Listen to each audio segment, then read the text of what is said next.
Welcome everyone to the Hudson Valley Area Labor Federation's first Friday Town Hall. The Hudson Valley Area Labor Federation represents over 100,000 union families in the Hudson Valley. The Hudson Valley is union strong. Tonight, we invite the community for a dialogue. The Area Labor Federation Education Committee has created some incredible programming for us. The virtual town halls have been a great resource for both labor and the community to stay engaged in these monumental times. These forums are an opportunity for labor and our allies to discuss how we are tackling issues together. And together is how we build a movement. When we break away from our silos and create a movement, we can affect fundamental change. We can rip the power from the uber rich and the greedy corporations and return that power to the working class. Together, tonight, we will educate, and then when we move forward, we will agitate and organize. But the education goes first, and I'll let Donna take it from there. Okay. Hi, everyone. Thanks for coming. This evening, we're going to take a look at the world's largest retailer, Amazon, a company that's owned by the richest man in the world. Amazon has broken ground right here in the Hudson Valley, actually around the corner from the headquarters of Teamsters Local 445. It will be the largest building in Orange County when it's built. We'll hear from various stakeholders about what it means to have an Amazon warehouse in our backyard. There are many moving parts to this new development, and the public has a stake in what happens and a role to play in developing this story. Our forum this evening is a step in the direction of labor and the community working together to identify what kind of community, what kind of economy, what kind of future we want. Here are some considerations we should be thinking about. What was promised to Montgomery, to Orange County? Who will monitor what's delivered? What will be the benefits to the community and at what cost? What about labor relations? Will the warehouse be unionized? What kinds of jobs are being offered? How many jobs and at what salary and benefit levels? What kinds of health and safety regulations will be honored? Will local workers be hired? Managers too? What are the environmental impacts? What about traffic? What will Amazon contribute to mitigating the infrastructure costs? What are the real estate and housing impacts? In Seattle, Amazon's headquarters, real estate prices have been sky high and low cost and affordable housing are being driven out. According to a New York Times article published last year, public pressure forced Amazon to begin paying a $15 an hour minimum wage nationwide. Last year, it abandoned plans to establish a new headquarters in New York after opponents mobilized against Amazon and the politicians who had approved the deal. Last fall, an attempt to stack the city council in Seattle, the company's hometown, with members more acceptable to Amazon backfired with voters. One factor in these setbacks was the influence of labor and immigrant organizations working together. There are several coalitions growing around the country to hold Amazon to account for its labor, business, and environmental practices. One is Amazonians United, which consists of Amazon workers in various cities who are calling attention to worker grievances and agitating for change. Another is Athena, a broad coalition of workers, small businesses, and social justice groups who believe that huge corporations like Amazon are a threat to our democracy. Links for both coalitions will be in the chat as soon as I enter them. Our speakers this evening represent various labor and community groups that have been or will be directly impacted by Amazon. After the speakers have given their presentations, you'll have the opportunity to ask questions. And then please enter your questions in the chat link on your Zoom screen. So our first speaker is Chris Smalls, a former Amazon worker in Staten Island who went public with Amazon's lack of safety precautions, among other violations, in the early days of the pandemic. His activism cost him his job. Chris, you're on. Thank you. Thank you, Donna, for that wonderful introduction and information as well. It's very valuable to the public and the community that have these buildings in their locations. So for those who don't know who I am, I'm just going to briefly talk about who I am as a person and as a former employee of Amazon and what I'm doing now and currently fighting about and speaking about. I started with Amazon back in 2015, a regular warehouse associate, making $12 an hour. I worked hard for about 7 to 8 months, and I was promoted up to a tier 3 process assistant level, which is a supervisor level or assistant manager level for the outbound department. I opened up 3 major buildings in the tri-state area, starting here in New Jersey, Carteret, New Jersey, EWR 9, transferred to Connecticut, Windsor, Connecticut, BDL 2, and my last former building, Staten Island, JFK, New York. Throughout these years, I noticed that Amazon didn't really care about not only its employees, but it didn't care about their communities. As you stated, this company has already or should be deemed as a monopoly, and it's been monopolizing and capitalizing off the expense of human beings and expense of the working class and expense of our communities. And what I spoke about originally was speaking up before and advocating for was safety, health and safety concerns. I realized that it's a much deeper issue than just COVID-19. The issues that we have that we're dealing with is capitalism. That's the first pandemic that we've been dealing with. And the capitalism that ties into the systemic racism is the pandemic I'm talking about that started over 400 years ago. So my fight is everybody's fight. What I was standing up for is our community, ultimately. Noticing that this company didn't care whether we brought this virus home to our families, didn't care if we brought this virus home to our communities, was very alarming at the fact that this company has billions and trillions of dollars of revenue off the expense of the working class. Who are that? That is us. That is myself. That is everybody here. First responders, frontliners, all essential workers. We all have the same fight right now. And COVID-19 exposed a lot about this country, a lot about this world, a lot about the civil rights and social injustice of this country, of the fact that we're lacking so many provisions and precautions and laws that protect not only the working class, but the American people. And Amazon is capitalizing on the fact that it has all this money and it can go to any city, state of its choosing and set up shop and hire from our community, hire and fire, and continue to make Jeff Bezos the richest man in the world. And this is the reason why I believe we're having this call tonight, is to bring awareness and attention to what's going on. And my advice to everybody here and everybody listening at home is to put an end to this. We need to stop what's going on here. The monopoly that Amazon is becoming, it's already there, but we need to stop and put an end to capitalism in general, because who is not protected and who it affects the most is us. As you know, I was fired for speaking out, and I wasn't the only one. After me, there were several others that were fired as well, and the company claims that we were fired for different reasons, which is showing how expendable we really are. The fact that I've been with the company for a number of years. I put in my blood, sweat, and tears every day, 10 hours a day, 10 plus hours a day, sometimes 60 hours a week, for the company to say, you know what, you're replaceable. Doesn't matter what position you are.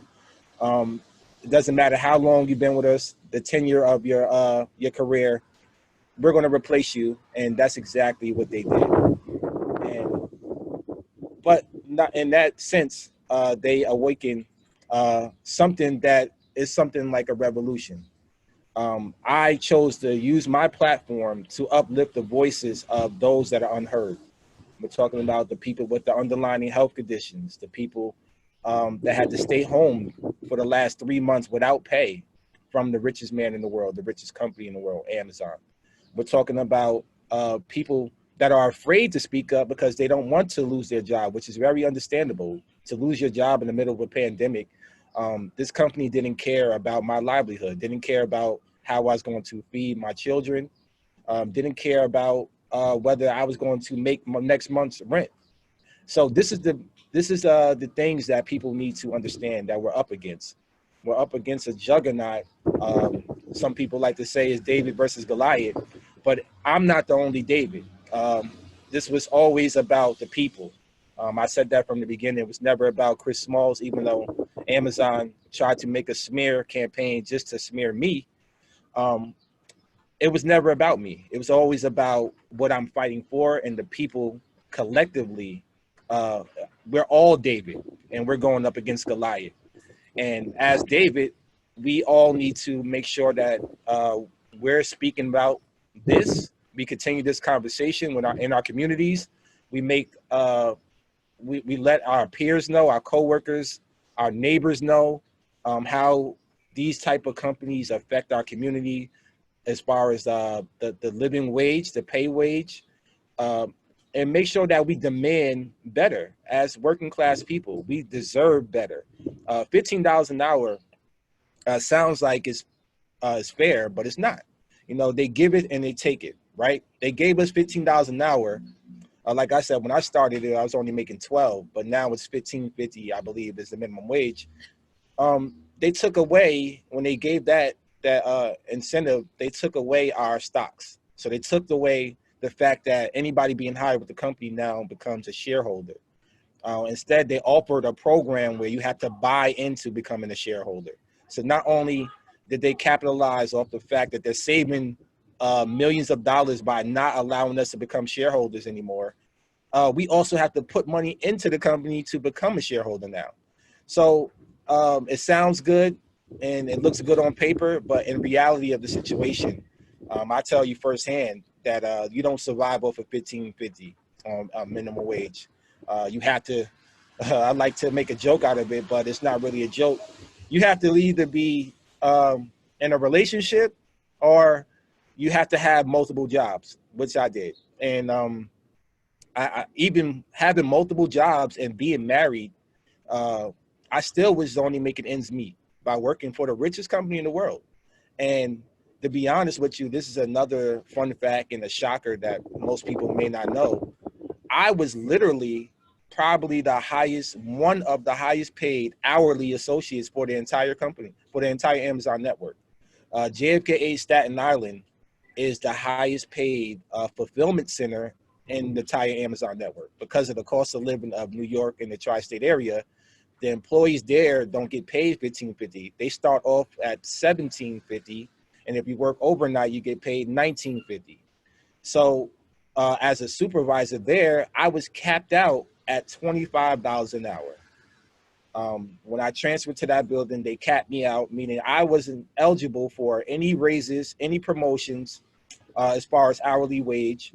The next thing I had to do was become an hour manager, a salary manager, which would never happen because I was fired. But what I'm saying here is ultimately $25 an hour for working for the richest company in the world. Uh, just think about that. The simple fact that at $25 an hour, it sounds like you're making a decent pay wage, but in reality, once again, as I stated before, it wasn't cutting it, and it still doesn't cut it in the tri-state area, especially not New York and New Jersey, Manhattan. Um, if you lived or visited this area, you need at least six figures to live comfortably. So me bringing home what I was bringing home, it wasn't enough. And this is what I'm talking about as working class people. Not only do we need to fight for what's right, fight for our own protection, and fight for better wages, we demand that Jeff Bezos and all the other CEOs of major corporations do better by their employees. Doing better by their employees will be doing better by the community and doing better by the American people and ultimately the entire world. They have buildings all over the world. 600,000 is this nationwide. There's over 1 million employees worldwide.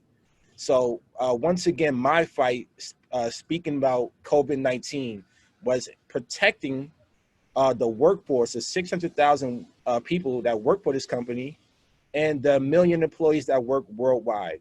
You know, I can't express how much my life has changed, but all I know is that I'm here to deliver a powerful message and continue this movement.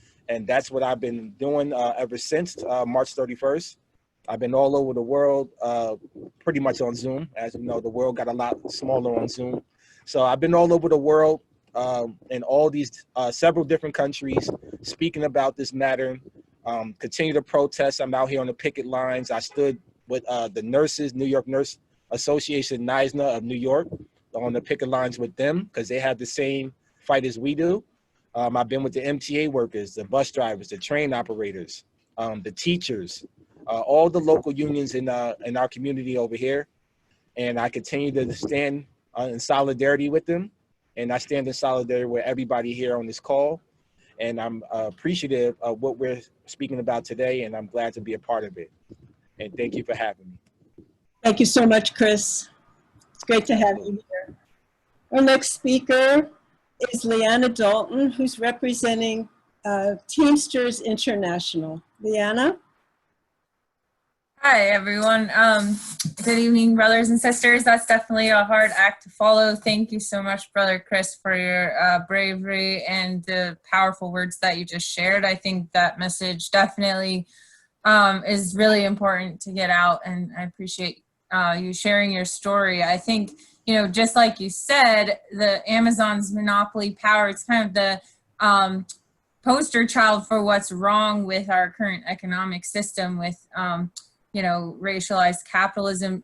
Just since the onset of the pandemic, Amazon's worth has skyrocketed to over $1.5 trillion.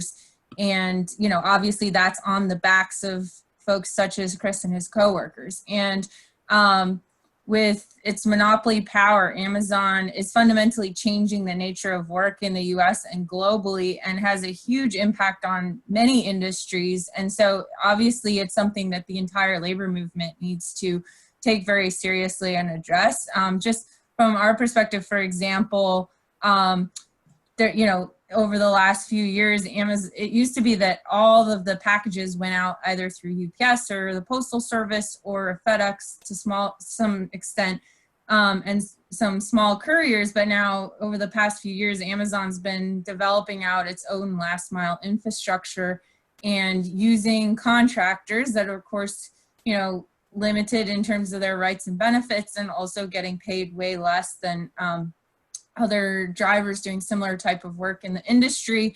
What has that meant? It's also meant that, you know, UPS and the Postal Service have had to take on Sunday delivery. It's meant that, you know, Amazon's constantly attempting to drive down standards for these other workers. And we're seeing the same impacts in the warehouse. So, you know, high quotas and more automated technology in grocery and other warehouse facilities. And due to these unrealistic quotas, the grueling work environment and stressful conditions, Amazon warehouse workers were hurt on the job at a rate more than twice that of the industry average last year. And it's not just in the logistics industry that Amazon's having an impact, or that we see this sort of Amazon effect. We see it in air, freight, retail, movie. They have their hand in everything. AWS is hosting probably some of these calls that we're on. And in some way it's touching our daily lives in so many different ways. And then, you know, it was brought up earlier in the introduction, and it's impacting public sector workers too, because Amazon's getting all these tax breaks that should be going to public services and are instead subsidizing the richest man in the world. And So I think lastly, the impact on members in our communities, especially communities of color, as Brother Chris already mentioned, the surveillance technology, contracts with police department, impact on environmental justice communities through their air and last mile operations are all things that we have to take very, very seriously. And so as Teamsters, we have been supporting workers to organize within many different multinational companies in the logistics industry over the last few decades, obviously. And, you know, there, as everyone knows here in the labor movement, there's serious limitations to US labor law and a facility by facility NLRB election approach to organizing, especially in terms of building power against massive multinational companies like Amazon or other big companies. It's like we have to think more creatively, and we have to think through like how can we actually build the type of power that we need, and how can we look at the systemic nature of the root cause of these problems. Why are these companies allowed to have so much power in our society? So you know, some of the lessons learned that I just wanted to really quickly outline are, you know, in order to take on these big companies, we need to build power for the long term across multiple locations.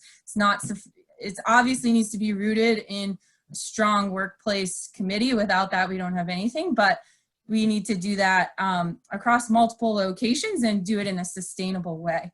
We also need to deeply engage our existing membership on the importance of new organizing, and also wield the full strength of our union members to support non-union workers and fight not just for the interests of our members, but for the entire working class as a whole. So one of the things that the Teamsters has done during this COVID crisis is we created a website called Solidarity is Essential, sharing just know your rights education and materials that non-union workers can use if they need to take action around workplace safety.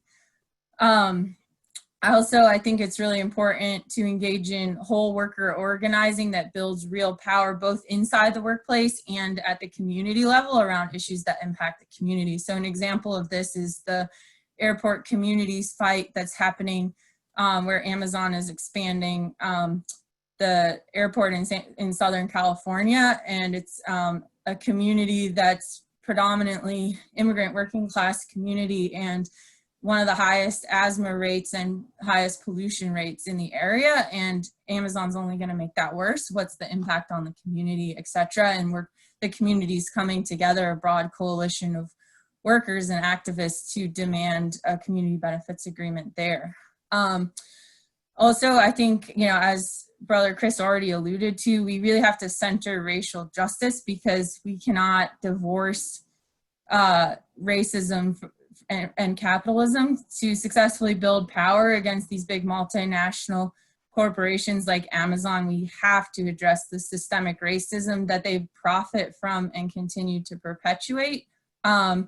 We also need to have like a market-wide approach in each geography. So as I said, not facility by facility, but looking at the entire footprint and how can we build solidarity between workers across different facilities in a given market.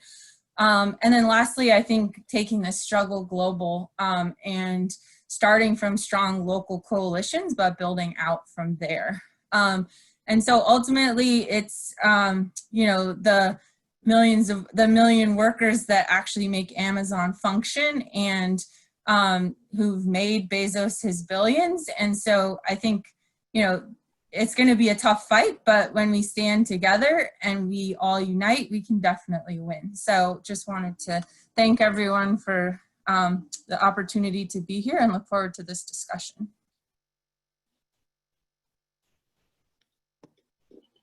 I just unmuted. Thank you, Liana. Great discussion point that you raised, and that is what we're here to do. Thank you so much. Our next speaker is Renee Mejia. Renee is the Newburgh organizer of Nobody Leaves Mid-Hudson, a regional immigrant rights group. Renee? Hi.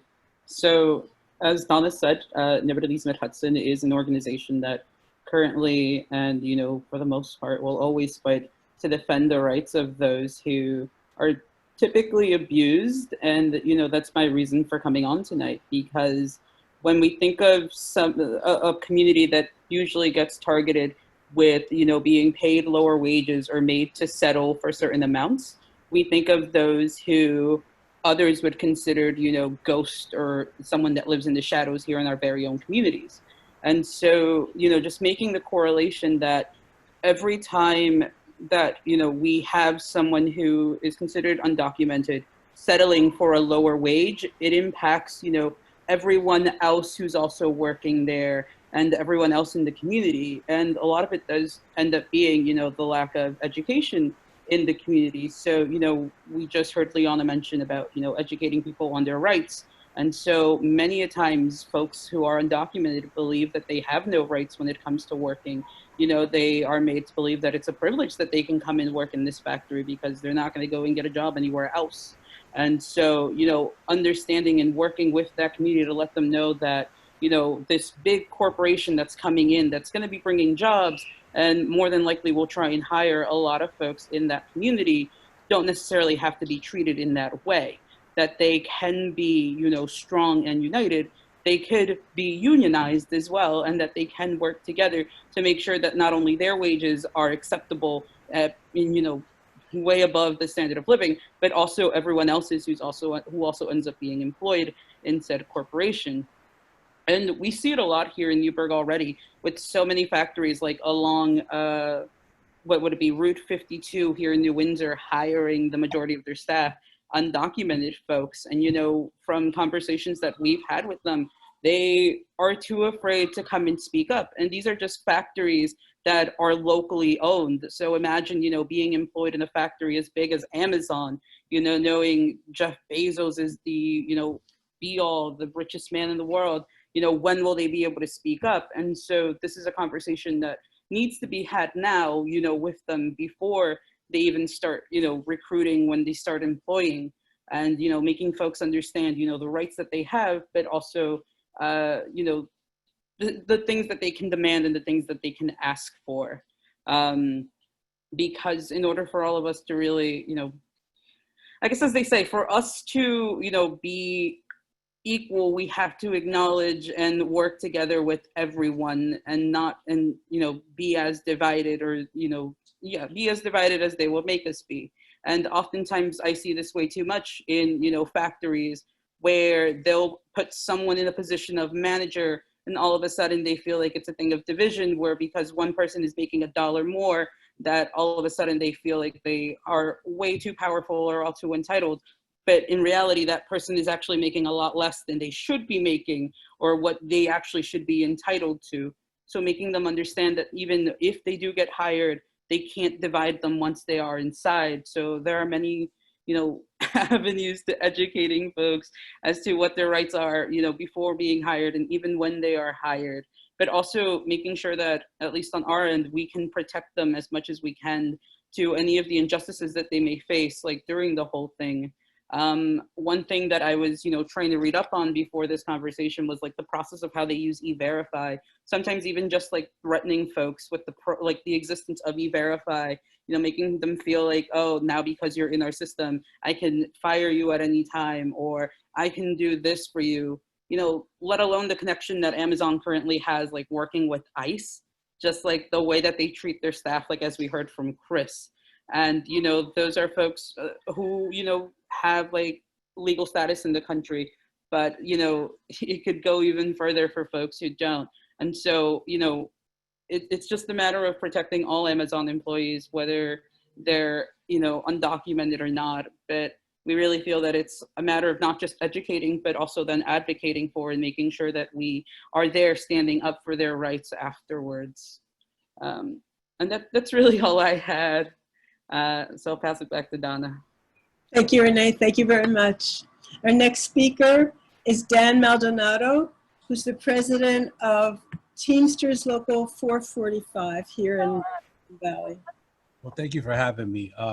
Every time I get on one of these forums, right, for some reason, I feel some kind of guilt, right? Because with the organization that I work for, I don't have the suffering of the systemic racism. And I know it because I'm the only Hispanic officer within 7 counties of my local, right? So that's a big deal. So my local is very diversified. We have over 3,000 members. This is not my first time in the area encountering a company that gets tax breaks.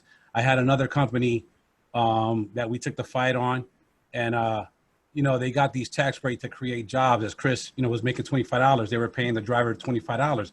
But the actual fact is that they actually drove the standard down because they found the loophole not to pay these people overtime, right? And so here I am dealing with another company that's getting $21.5 million in tax breaks. And about 10 years ago, right, they said that you needed about $22 to $23 an hour just to survive in Orange County, right? So, you know, I understand people always talk about the boroughs being expensive, but it's like, what's the point of being a homeowner in Orange County if you're not going to be able to afford it? And another beautiful thing about our organization is when you get a contract, you get the right to vote on the contract. Where else do you get to go and negotiate? It doesn't matter if you're white, black, or Hispanic in my organization. You all vote collectively on what you're going to make, right? So it's okay for Jeff Bezos to continue his capitalism, right? But then the union with collective bargaining has its own way of capitalism where you have increases on an annual basis. And when that contract expires, you get to go back and negotiate. But for some reason, these companies don't want peace labor agreements. They'll spend up to $350 an hour to bust a union campaign. I'm like, well, you know, all I'm asking for is to come to the table and speak. With many support from you guys and Rich Steger, who helped me out a lot. Back in May, when they started building in the Amazon around the corner from my union hall, we took a picket to them, and DSA and Nobody Leaves Hudson Valley and the AFL-CIO, we stood up to them. We stood up to them for 4 weeks, and that was the same thing. They hired a contractor that refused to hire Teamsters and hired a trucking company that was paying their drivers the $22 an hour, no benefits, no pension, anything like that. See, when the Teamsters, we negotiate your medical. If you have a wife that is ill, right, and she's sick and you can't work and you have that hardship, you know, you don't have to worry about refinancing your house or selling your home because you can't afford to make the medical coverage, because that's the type of medical that we negotiate. And so once again, like I said, being a part of the union, I feel a sense of entitlement because I am somewhat privileged because I've always had the opportunity to work on the collective bargaining and negotiate the wages that we make. And that's what I feel the rest of America needs. And if, you know, this Amazon goes up, I look forward to representing the members that go work there. Thanks. Thanks very much, Dan. Our next speaker is Nick Moran. Nick is coming from the Mid-Hudson Democratic Socialists of America. Thanks, Nick. Good evening, union brothers and sisters in labor. So glad to be here with you. My name is Nick Moran. I'm the treasurer of the Mid-Hudson Valley chapter of the Democratic Socialists of America. I'm filling in for Vanessa Agudelo, fellow member, the City of Peekskill Council member, and the first DSA member in the Hudson Valley to be elected, who could not attend tonight. And I suggest if you want to get to know Vanessa, there's a great interview on Jacobin Magazine that I really recommend. But just to give a little background on the DSA, we are the largest socialist organization in the United States with 70,000 members and hundreds of chapters across the country. We are not a party. We are a member-funded, member-led democratic organization that believes our society and economy should be run by people for the benefit of our communities, not to make profits for a few. We organize to weaken the power of corporations and the rich and strengthen the power of poor and working people. We want to build a power by and for the working class. As socialists, one of our core beliefs is that workers create all the wealth. Further, we believe that workers should be able to democratically manage and control their workplaces. These workers should choose how the surplus value, the profit, should be spent. And right now, when we look at how the economy is structured, we see extreme examples of exploitation and oppression, which are inherent, in our view, to a capitalist system. We see capitalism as being incapable of allocating and distributing society's needs. Instead of meeting people's needs, capitalism uses racism, sexism, ableism, and an artificial scarcity to pit workers against one another so that a small elite in the predatory class can achieve unimaginable wealth and power. An economic system where women make 84 cents of the man's dollar and Latinx women make 53 cents on the white non-Hispanic man's dollar. a political economic system where prisoners work for pennies making hand sanitizer for New York State, but are not given masks to wear or ability to socially distance. Right now, during a global pandemic, eight New York City billionaires increased their wealth by $37.7 billion. And Jeff Bezos, the man of the hour, is set to become a trillionaire, while Amazon workers make starvation wages, risking their lives and health, with some workers dying in the warehouses. And this all at the same time, our political system has failed us. Governor Cuomo, who won't cancel rent, is threatening steep cuts to education, healthcare, and other much needed services, instead of asking the 112 billionaires who live in New York to pay more. So now let me bring it back to the here and now. The Mid-Hudson Valley DSA chapter, which spans Orange, Ulster, and Dutchess counties, is made up of almost 400 members. Many of them are union members. One of our members was made aware of the Teamsters picket line at the future Amazon warehouse by Richard Eager, and we jumped at the opportunity to show our solidarity with the Teamsters. This was not our first time showing solidarity with labor members. We were on the Verizon picket line and supported the Save the Postal Service rally last year. And right now, the DSA's Democratic Socialist Labor Commission has a Save the Postal Service campaign, and we are participating in it by writing postcards to our congresspeople. And this is what the postcards look like. I don't know if you can see that. And since we recognize that socialism will not be won at the ballot box, we engage in lots of different activities that helps us towards a socialist future. We take part in mutual aid, like break clinics, with our next one being tomorrow in Poughkeepsie. We fight for public power and climate justice, canvass for medical for all and New York Health Act, support workplace organizing, fight against mass incarceration in the carceral state, fight for housing as a human right, fight militarism and anti-imperialism, and hold educational and social events to spread a socialist culture. So what role does DSA see itself playing in the labor movement? Well, we feel like DSA has a special role to play. We have always recognized the inseparability of political democracy and work relations. DSA's members, and especially young people who have been drawn to its ranks over the past 2 years, are well positioned to help reframe and update that old vision of industrial democracy, which has become an anarchism in the world of Uberized independent contractors, global supply chains, precarious workers, hedge funds, and private equity billionaires. We need to reformulate the argument for democracy at work in ways that resonate with and respond to 21st century realities. And we need to rebuild work organizations that can help achieve that democracy. We can all play a part in that effort with our money, our time, our intellectual energy, our spirit. It has never been more important that each of us put our shoulders to the wheel than it is now. And to that end, the DSA has teamed up with the United Electrical Radio Machine Workers of America to create the Emergency Workplace Organizing Committee to help organize and unorganized workers win PPE and other safety equipment and hazard pay. But it's also vitally important that we stand shoulder to shoulder with labor for our political demands. We want to live on a habitable planet.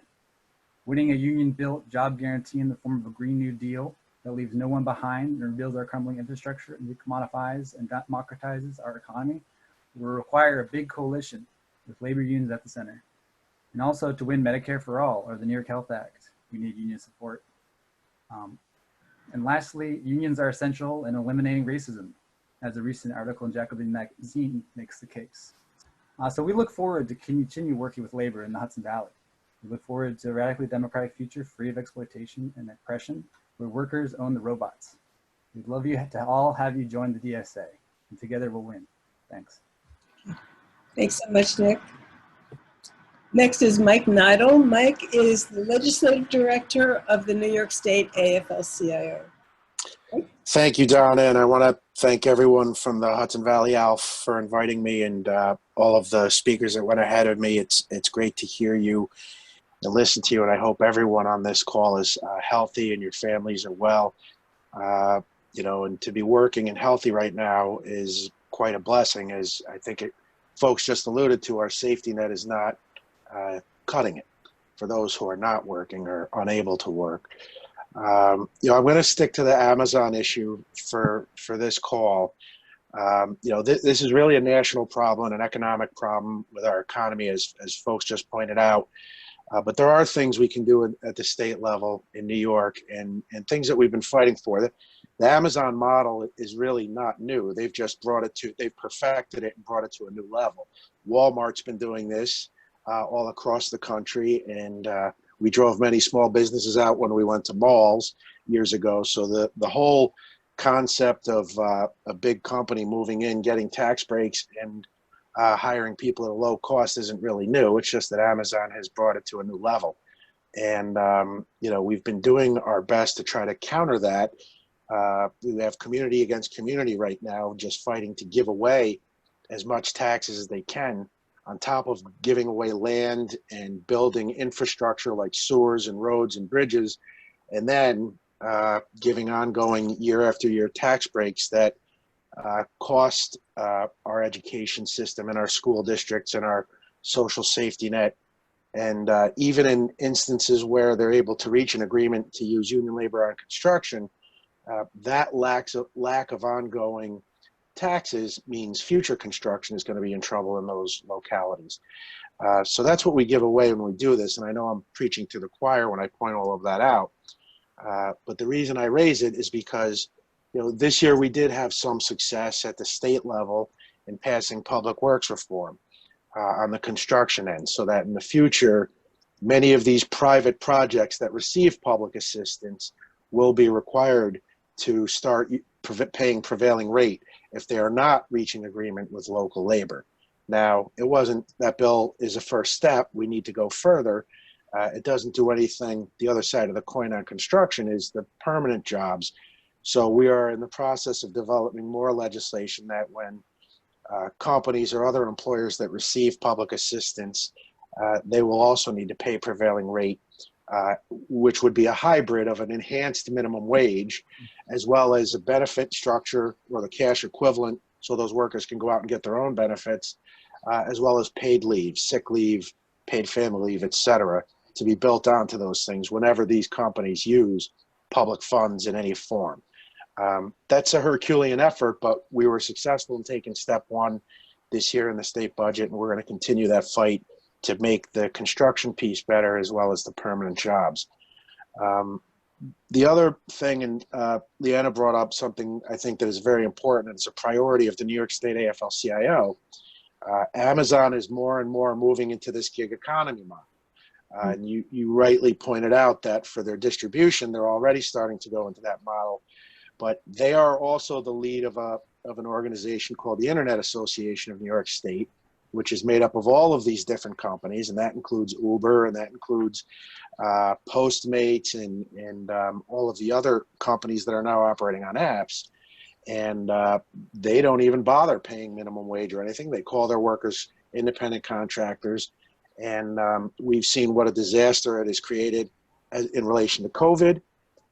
None of those workers are eligible for unemployment. None of those workers are eligible for workers' comp. If they're injured, they're not eligible for the paid sick leave that workers could use if they had to quarantine because they were exposed to COVID or thought they might be. So that whole model is right now considered the future of work. And as hard as it is to believe, the current Amazon model actually gets worse if you look at the gig economy and where we're headed. So we do have legislation constructed. We've introduced different parts of it because of the current federal position on the gig economy that the NLRB and the Department of Labor have taken.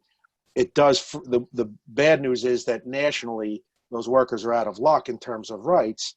The good news is that in New York State, we have relatively strong labor laws that, if enforced properly and used the right way, we can get these workers the right to organize at the state level in the gig economy, as well as get them other rights. And that process has begun. In fact, we recently won a very important court decision, Vega versus Postmates, where the highest court in the state upheld the Department of Labor's decision that Postmates workers should be entitled to unemployment.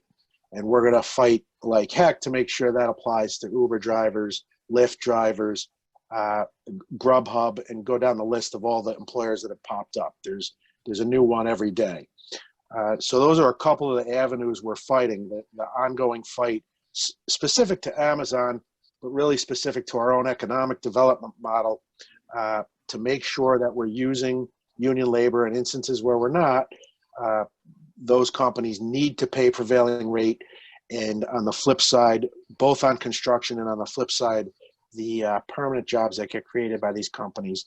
And then the gig economy model to rein that in as it develops, because it is a really bad future for workers if that is the case. By the way, the gig economy, the more workers that go into that program right now, and there are tens of thousands just in this state, it undermines workers' compensation as a system. It undermines the unemployment system. That's less employers paying into those programs, and that's less workers eligible for it.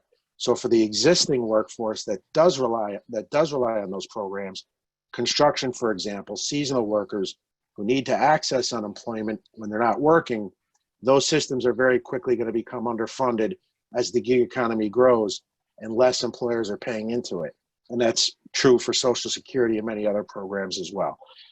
So again, I appreciate the time. I just wanted to give you those couple of examples.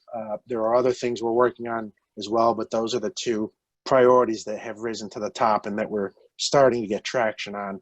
And we'll certainly look for help from our partners and organizations like the DSA and our other affiliates that are part of this call and affiliated with us at the state level as well. So thank you.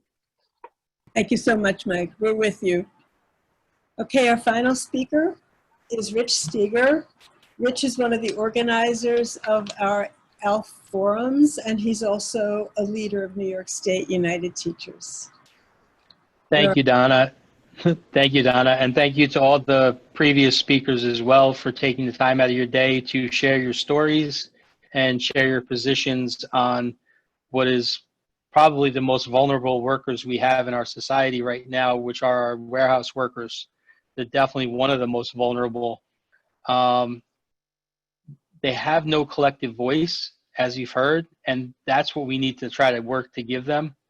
As the Hudson Valley Area Labor Federation, we are an organization of unions, and one of the things we need to do is to help to bring up the non-unionized workers and their standard of work and their standard of employment, so that the people that are working without unions, when their level of employment goes up, then the level of employment will maintain for all of our unionized workers. At the same time, if we can give the voice to these vulnerable workers, then they'll have the ability to fight for themselves, and they'll also see the value in being in a union and the value of solidarity. We spoke a lot about Amazon tonight, but in the Hudson Valley, we have many, many warehouses owned by many corporations, which are, in fact, Fortune 500 companies. These are not poor companies. These are companies that can afford to pay the right wages, provide the right benefits, as well as provide safe working conditions for its employees. So what we're trying to do is we're trying to build a coalition of like-minded groups who would like to help the warehouse workers in our community find their collective voice and hopefully at some point find a union. Right now, I'm looking for anybody that's interested in being a part of the Amazon warehouse worker group to contact me. My email is in the chat or the feed, I believe. And I'm looking to have a socially distanced organizing meeting probably in the next 2 weeks. So if you guys and ladies would like to, be a part of that, I would love to have you reach out to me and let me know, and I would be glad to try to come up with a date that would work for the majority of people. And again, we need to find their collective voice. And together, as privileged union workers, we need to be able to use our privilege to uplift the other people who don't have that privilege right now. Thank you. Okay. Thanks so much, Rich. Let's make sure that your contact info is in the chat. If not, we'll put it in. So we're ready for your questions. Any questions, please put them into the chat link, and Beth Wilson will moderate. Beth? Okay, so I'm going to take advantage of my role as moderator here to just summarize a little bit from some of the speakers. We have a few questions that came in so far. I would encourage everybody, if you have any kind of questions to follow up with the speakers, again, please put them in the chat and we'll get to them in the rest of the discussion time that we have. At this point, I just want to make note of the fact I've seen it's been calculated that if things continue in 2020 as they have, we know how disastrous that's been for most of us, Jeff Bezos is on track to be the world's first trillionaire. Trillion, that's 1,000 billions, which is beyond obscene, honestly. And the fact that the top 1% or even the 0.5% have been making huge amounts of money out of this pandemic situation, while so many millions, billions of other people are suffering, are looking at evictions, losing their jobs, having their wages cut. This is a situation that's exceedingly dire, and we can't let this stuff continue in the way that it has. And it's as Rich was just talking about, it's incredibly important for labor to basically kind of rise like a phoenix from the point that we've been reduced to, and use our advantages, use our solidarity to build a society that we all want to live in and that we all can live in successfully. Several of the speakers touched on things that kind of raise these sorts of issues. Certainly Chris's comments at the beginning, absolutely, about how we have to fight this pandemic of the exploitation that we're all kind of living under, and the racism, and these massive issues that have really have been bared in the situation that we're living in now, and we have to address these things. Liana mentioned whole worker organizing, which I mean, maybe she could speak to this a little bit more, but it sounds very like we've been seeing a lot of people talking about bargaining for the common good.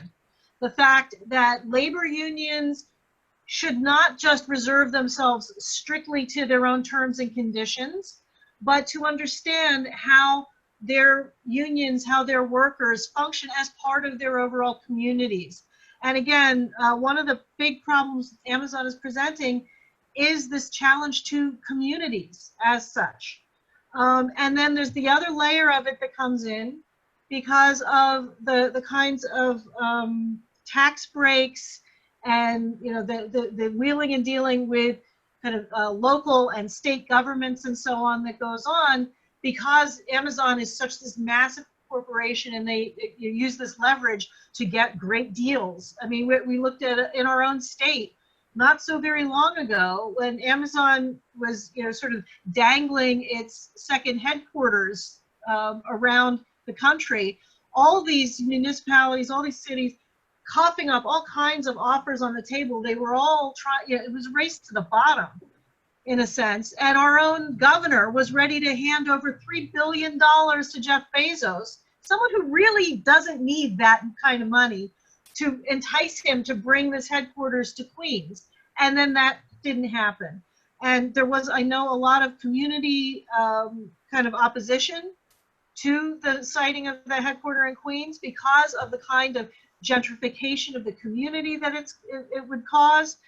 The same sort of things that went on in Seattle, and we've been seeing now some successful backlash in places like Seattle to the kind of dominance and kind of warping of the social and community terrain that's going on with this company. So anyway, that's my little tirade. Hopefully we can have a bit more discussion if people have some questions or things that they want to plug into out of this. I'm just looking at some of my notes here. Actually, I was wondering, Dan Maldonado, you mentioned some things about tax breaks that Amazon was getting. Do you have any more specific information about like how that was impacting the situation in Montgomery, for instance? Well, yeah, it was a pilot agreement which allowed them to save $21.5 million over 20 years. And, as you can see, pilots, in my opinion, don't work, right? So number one is that they don't make it a project labor agreement, right? And they're able to take shortcuts where they want to take shortcuts to save on labor. I mean, we, as Rich said, right, there are other warehouses, but we have a place that was given a pilot 20 years ago, built a 500,000 square foot building. Well, guess what? Their pilot's up now, and they're going somewhere else to build a 1,000,000 square foot building. You know, so my opinion is, you know, if I'm giving you the pilot for the tax break, I don't think that you should get a break on the labor either, you know, because like I said, you just keep creating that divide between poverty and the rich, right? And so that's why these corporations are so adamant to fight and keep us out. You know, it's like, listen, since when did it become wrong for me to have a conversation and say, hey, listen, this is what the union has to offer you? Instead, you have these law firms like Aiken and Gum, Jackson, Lewis, Littler, and so forth, right? That they're willing to pay $400 an hour for me not to even have a conversation with their employees. So in my opinion, every time the pilot goes through, the community gets affected, right? So when you talk about rent control, for example, right? How do you really solve rent control? You allow more people to make money. So now if my rent's $1,200 and I'm making $25 an hour, my rent is reasonable, right? But if my rent is $1,200 and I'm only making $15 an hour, then it's not reasonable rent because of the income. So, right, giving more income helps with rent control.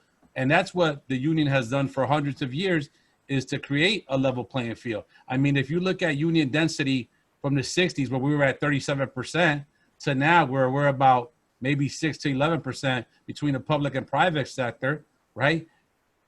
You look back at times, the economy was better. So the economy that they talk about now, that say we're in a good economy, right? They're basing that off an inflated stock market, right? And guess what? If you don't have money to pay your rent, how are you going to have money to invest in that stock market? So the truth of the matter is, it's irrelevant.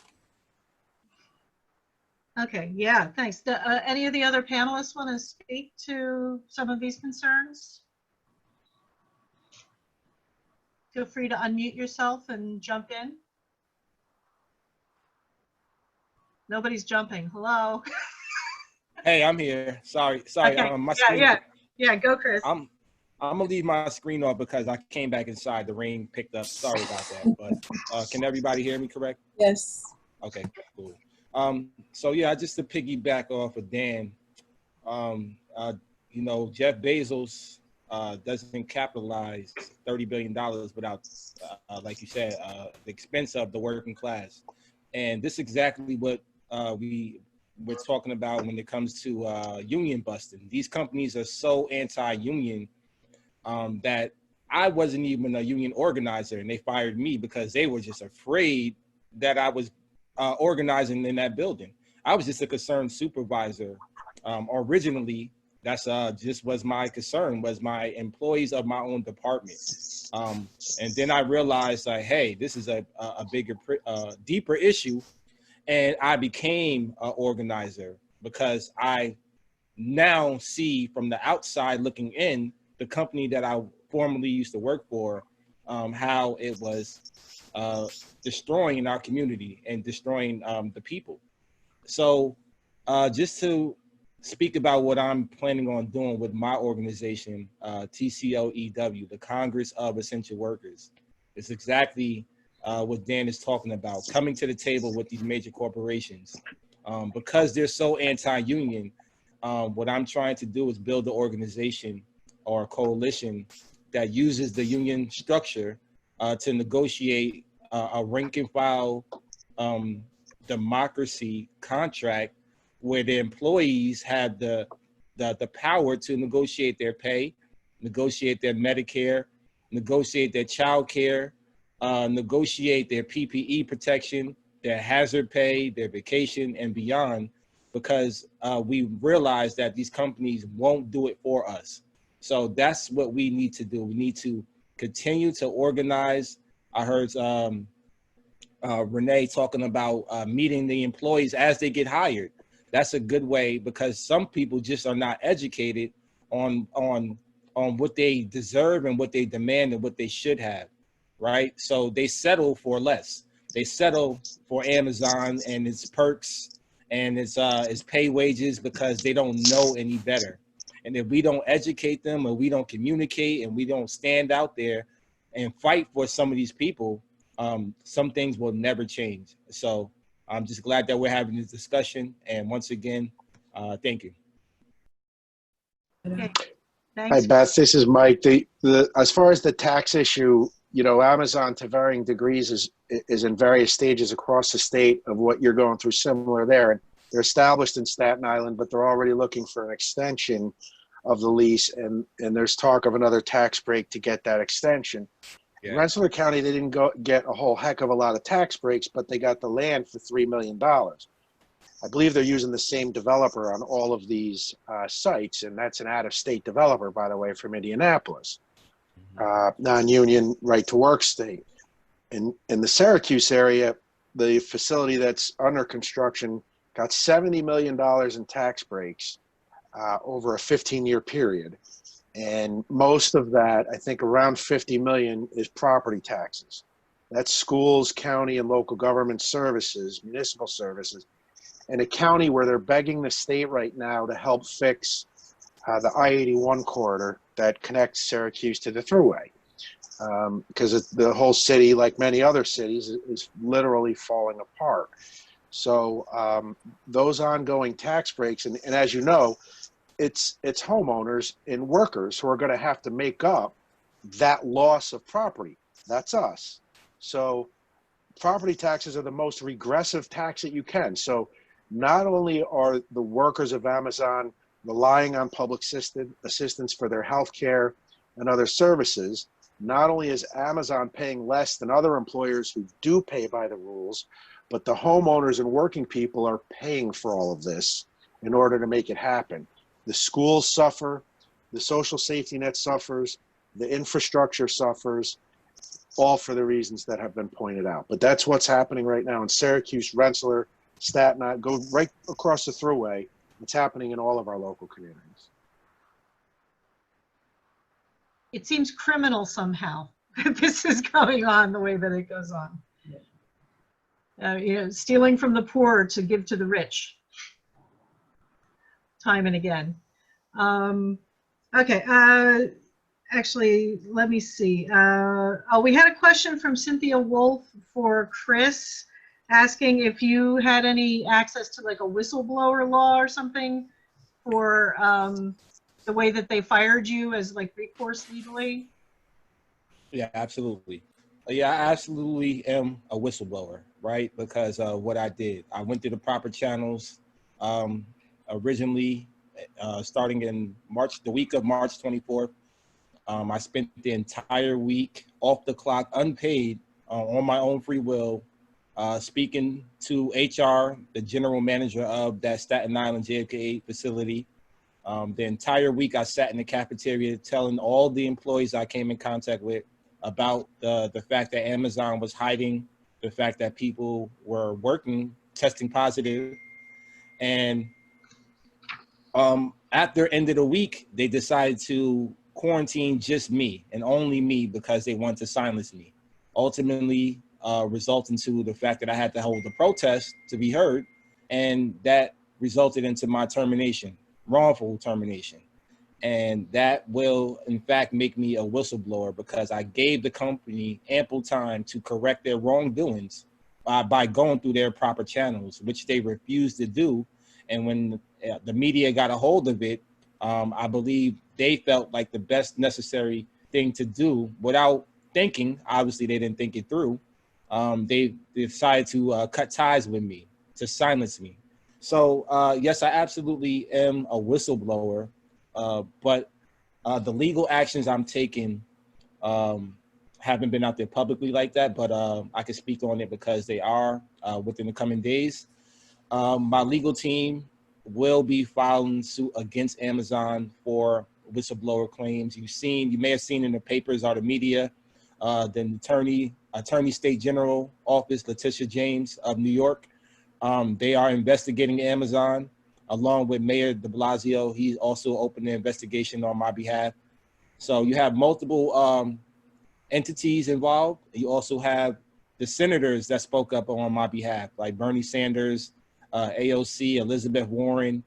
I had about 13 senators write a letter to Jeff Bezos on my behalf. So all the senators, my own legal team, and the New York State Department, we all right now are fighting against Amazon.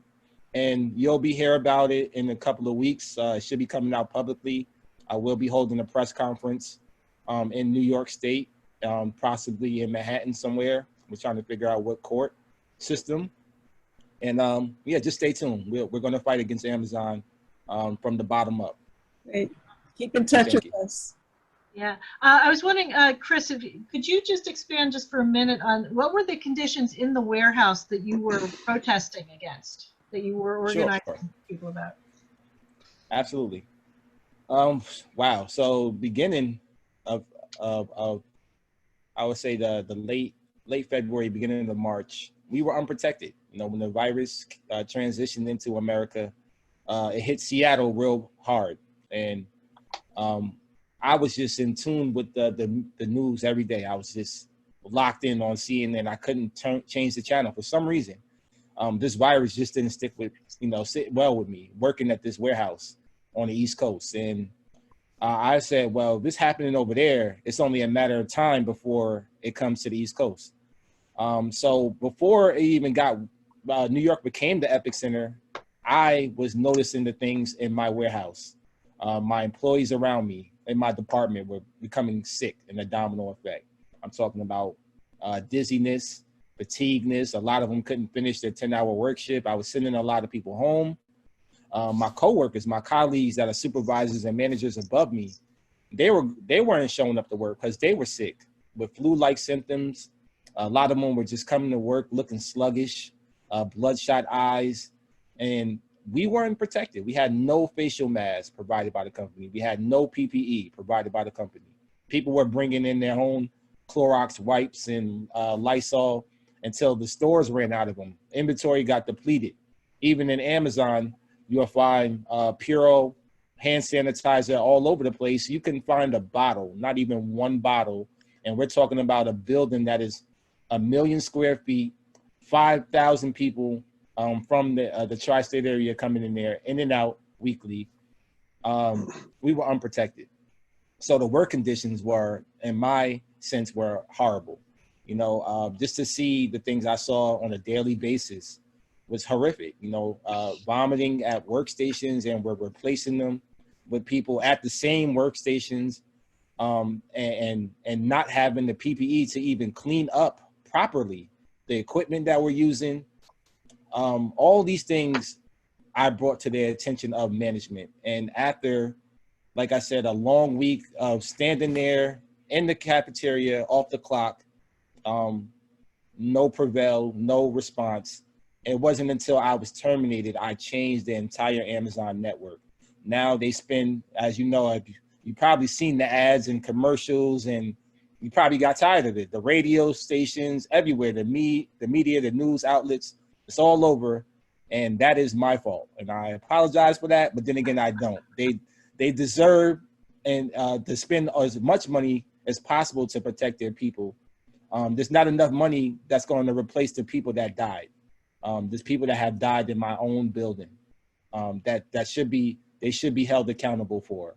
So they're planning on spending $4 billion. As you know, they keep repeating the same generic message to everybody. So you will be seeing a lot more of that, but at the same time, it's not enough. And that's what the conditions were like. One has to wonder how much they're spending on the ads versus how much they're spending on actual materials to protect the workers. That's the insanity about it. The fact that they're willing to spend $4 billion, and they already spent, as of today, they spent about $700 million since my firing, on just trying to look good to the public, instead of protecting and implementing ways where we can be protected long term. They rather spend money on PR. So that tells you the capitalism that we're dealing with. They spend billions and millions to make sure that they look good as Amazon, opposed to protecting their workers and standing in solidarity with any community. Right. I mean, I wonder, Renee, maybe you have a few additional comments. The kind of conditions that Chris is talking about sounds like the sort of situation that would be extra difficult for, undocumented workers or unorganized, in addition to being unorganized workers. to kind of fight against. If you could maybe speak to some of the special challenges. So, for sure. I mean, the one that, pops up right away is that there is that language barrier that, yet again, makes it difficult for many people not only to fight for and advocate for their rights, but to even be able to ask for the simplest of, things that they need, such as PPE equipment at the moment. And so that's the first difficulty that, comes to mind. And I guess many folks just think if they can operate this machine, I don't need to talk to them. I don't need to invest, staff capacity in making sure someone can actually speak to this person. That, is something that another just simple right that has to be advocated for, and not just and that just speaks to all languages, especially here in the Hudson Valley, with some of the most popular ones being Spanish, Arabic, French Creole. Those are things that they don't take into consideration. And so just, yeah, I would say that's the biggest one in making sure that they get everything that they need. And one of the biggest obstacles, especially around, PPE equipment. Okay, great. I mean, and again, this is one of the reasons that we need as a community to pay attention to these employers and really, try to do whatever we can in solidarity with all of these workers in these places, whether they're organized or not, ultimately. And I mean, and the more solidarity we show, the more organizing, I think, the more successful we'll be in organizing more workplaces, ultimately. What do we think? So, okay, well, we need to, we're heading down sort of the home stretch of our discussion here. I was just wondering if any of the speakers who hadn't kind of followed up had any additional thoughts, whether that was, I don't know, Nick or Liana. I mean, I guess I'll just, just remind, what we've seen recently with the more militant labor unions fighting, like the West Virginia teachers, LA teachers, really building that solidarity and that coalition. And most recently, I think it was the longshoremen had a temporary rally in support of Black Lives, where they shut down the docks. And we need to really understand that this is all connected, as when Amazon and the pilot agreements and our local New York's Hudson Valley municipalities, when they don't pay their fair share of taxes, and there's all these loopholes created, that we need to find solidarity with all the people who are frustrated, marginalized, exploited, and oppressed, and see where all those things are connected. I mean, right now, we don't talk about it very often, but we have all our money goes towards violence and militarism in this country. There's a huge amount of our money going to wars, killing brown and black people across the world. And meanwhile, here in the United States, when people seek refuge in this country, which millions of people have, we put them in cages with ICE and go round up people. A agency that is a lawless agency that has been used also as a way to take precarious workers and take them off the factory floor. And in the Hudson Valley, we have the ICE contract that Orange County gets $8.6 million to house ICE detainees. So all these things are definitely connected, and we need to fight together and build the largest coalition possible. And that's what we're hoping the DSA to be part of. We are we aren't, in any ways, not partisan, but ideologically rigid. We will fight with anybody who is willing to stand up and recognize that workers they create all the wealth, and that we want a democratic society that works for everybody, not just the wealthy few like Jeff Bezos. So it's time to put workers back together, back to work with union wages and benefits, and to get the society we want. Okay, thanks, Nick. Okay, I don't know, Liana, do you have any final thoughts or? I guess just that I think it's a huge opportunity for us to like, I feel like we're in this like pivotal moment in the labor movement. It's like, we have a really an opportunity to grow into the movement that we need to be to build the world that we want. And I think that there's an opening now for us to really engage our members and, you know, go back to a lot of the principles of like what it took to win in the 1920s and 30s, like the strength of the movement back then. Every member is an organizer, like shop floor militancy and like, you know, unemployed councils and all of these things. Like these are the types of things that I think we need to be talking about and building and using the strength that we have in our existing members, because there's an openness. Like every time I engage with our members around this stuff, like people are down, they want to be involved in this fight, they want to do more, it's like, you know, not just about like, okay, these are the issues happening in my workplace, but like these, I'm also experiencing a housing crisis. I can't afford to pay rent. I'm getting kicked out of my neighborhood. My child's schools are completely underfunded, and being able to like tie all those in and talk about how companies like Amazon and other multinationals are playing a role in all of that in this system, and why we need to change that, I think is really where we need to go right now. And that's how I think we're going to build enough power to successfully win. So I think it's a really exciting moment, and it's up to us to do the hard work to rise to the occasion and put that vision out there for our membership. Okay, terrific. Thanks, Liana. That's actually a perfect segue back to Rob Pinto, who wants to speak a little bit about the organizing committee that the ALF has. So Rob, are you there?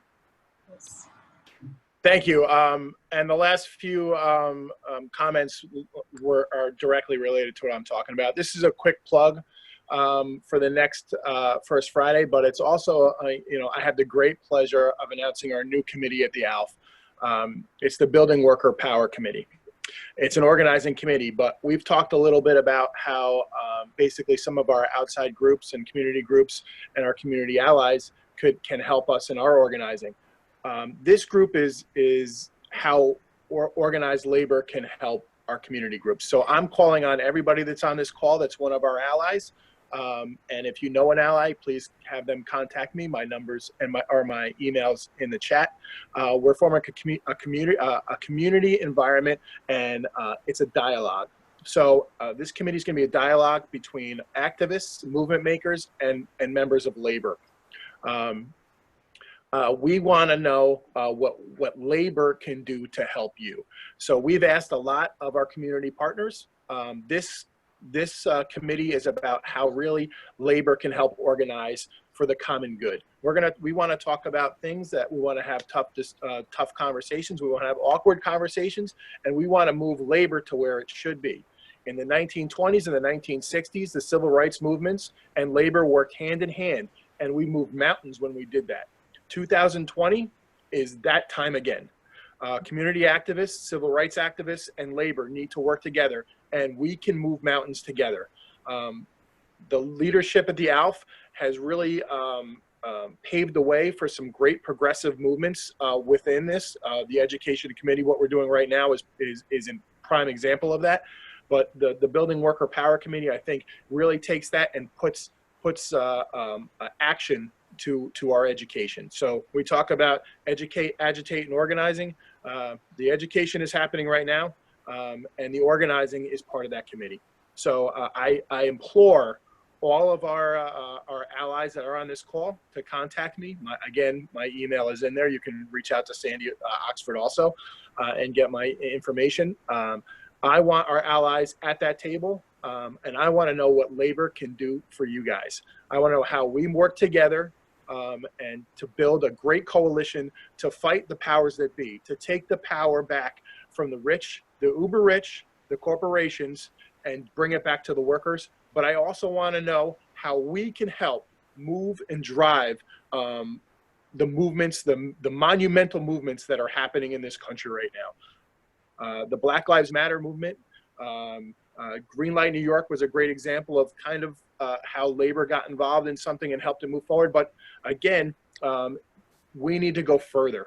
We've taken tiny steps. We've done small incremental steps.